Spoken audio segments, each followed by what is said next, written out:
Առաջինը պատում են նրա մասին, որ հեծում աշխատավարձերը ցածր են ու իրենք ստանալով Սամվել Կարապետյանի կողմից աշխատավարձ, պարգևավճարներից հրաժարվել են եւ հնարավորություն են ստեղծել աշխատավարձ բարձրացնել։ Հարգելի հայրենակիցներ, հեծում աշխատավարձը որոշում է հանրային ծառայությունների կարգավորող հանձնաժողովը, որը արգելում է ավելի բարձր աշխատավարձ վճարել։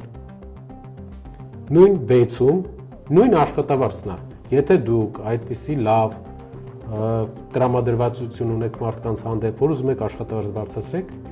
բեցում ինչու աշխատավարձը նույն չափ, ինչքան հեծում, որտեվ նույն հանրային ծառայությունների կարգավորող հանձնաժողովն է որոշում։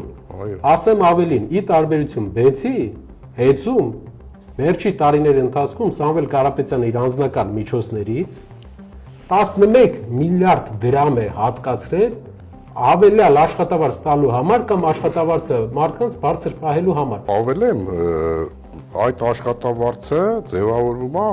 հատուկ հանձնաժողովի, հանրային ծառայությունների կարգավորող հանձնաժողովի հաստատած մեթոդոլոգիայով,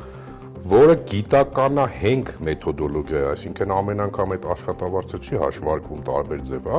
այդ նույն մոտեցումն է թե բեցում, թե ատոմականում, թե մնացած տեղերում, որոնք որ համարում են բնական մենաշնորհի սուբյեկտ, ունեն լիցենզիա եւ գտնում են պետական հանրային ծառայությունների կարգավորող հանձնաժողովի ներքո։ Սամվել Կարապետյանը Այո, 28 միլիոն դոլար իր գրպանից վճարել է 11 միլիարդ,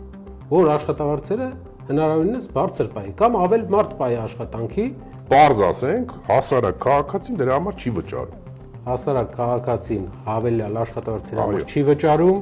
վճարում ենք մենք, վճարում է Սամվել Կարապետյանը իր միջոցներից։